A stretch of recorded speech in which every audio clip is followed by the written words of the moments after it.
'దృశ్యం 3' ఈ ఈరోజే ఈ సినిమా రిలీజ్ అయింది. అంటే పెద్దగా పబ్లిసిటీ, ప్రమోషన్స్ ఏమీ లేవు. తెలుగులో సడన్‌గా అనౌన్స్‌మెంట్ చేసి రిలీజ్ చేయడం జరిగింది. అయితే ఈరోజు మార్నింగ్ సినిమా చూసాము. అయితే టాక్ ఎలా ఉంది ఏంటనేది ఒకసారి తెలుసుకుందాం.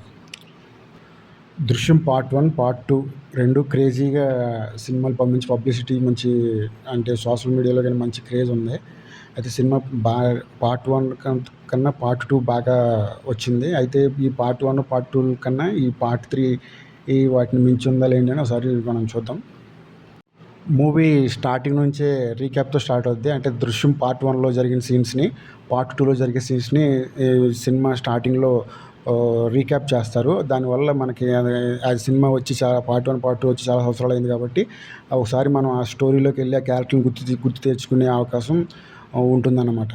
స్టోరీ స్టార్ట్ అవుద్ది. అయితే ఇక్కడ మన పార్ట్ 2లో మన హీరో ఒక కమిట్మెంట్ అవుతాడు. అదేంటంటే ఒక సినిమా తీద్దామనే కోరిక అతనికి ఉంటుంది కదా! అదేవిధంగా ఒక సినిమాని ప్రొడ్యూస్ చేస్తాడు.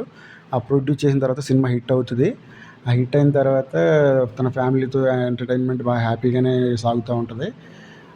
అయితే ఈ ఈ హ్యాపీ లైఫ్‌లో భాగంగానే తన కూతురు మ్యారేజ్ అయితే చేయాలనుకుంటాడు.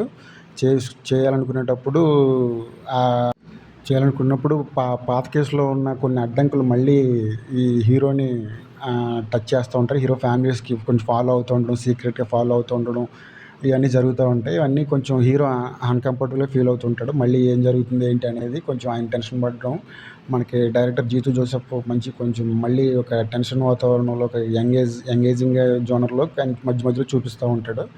అయితే ఏ విధంగా తన కూతురు పెళ్ళి చెడగొట్టాలని ఎవరు అనుకుంటున్నారు, ఎందుకు అలా చేస్తున్నారు అనేది మనం సినిమా చూసి తెలుసుకోవాల్సిందే. చెప్తే కొంచెం మూవీ స్పాయిలర్‌లా అనిపిస్తుందని చెప్పట్లేదు. అక్కడ వరకు ఫైనల్‌గా హీరో కూతురు మ్యారేజ్ చేశాడా? ఫైనల్‌గా ఏ విధంగా ఈ ట్విస్ట్‌లు, క్లైమాక్స్‌లో ఉన్నవి ఆటిని మనం సినిమా చూసే తెలుసుకోవాలి.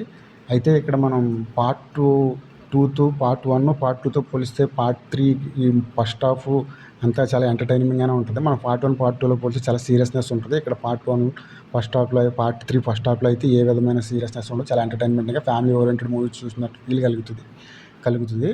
జీతూ జోసెఫ్ రైటింగ్ కూడా చాలా ఎంటర్‌టైనింగ్‌గానే ఉంటది. సెకండ్ హాఫ్ స్టార్ట్ అయిన తర్వాత కొంచెం గ్రిప్పింగ్‌గా అనిపిస్తాయి కొన్ని సీన్స్. కొంచెం ఎంగేజింగ్ కొంచెం టేక్ ఆఫ్ అవుతుంది. మూవీ కొంచెం సీరియస్‌నెస్‌లోకి సెకండ్ హాఫ్ స్టార్ట్ అయిన ఒక 10, 20 మినిట్స్ తర్వాత మూవీ టేక్ ఆఫ్ అవుతుంది. అంటే కొంచెం సీరియస్‌నెస్ ఏంటి ఈ క్యాజువల్‌గా వెళ్ళిపోతుందని మూవీ అనే దాని నుంచి కొంచెం చాలా సీరియస్‌గా, చాలా సిన్సియర్‌గా, కొంచెం ఆ గ్రిప్పింగ్‌గా ఫైట్స్, ఎమోషన్స్, ఈ సీన్స్‌ని కొంచెం టెన్షన్ వాతావరణం మొత్తం క్రియేట్ అవుతుంటది. ఫైనల్‌గా ఇక్కడ విలన్ పార్ట్ 1, పార్ట్ 2లో ఉండే ఒక డీజీపీ ఇక్కడ మనం ప్రతి సీన్‌లోనే హీరోతో గొడవపడే కానిస్టేబుల్ మెయిన్ విలన్స్ కింద కంటిన్యూ అవుతూ ఉంటారు. అయితే క్లైమాక్స్‌లో కొంచెం ట్విస్టులు ఉంటాయి. ఆ ట్విస్టులు ఏంటనేది మనం సినిమా చూసి తెలుసుకోవాల్సిందే.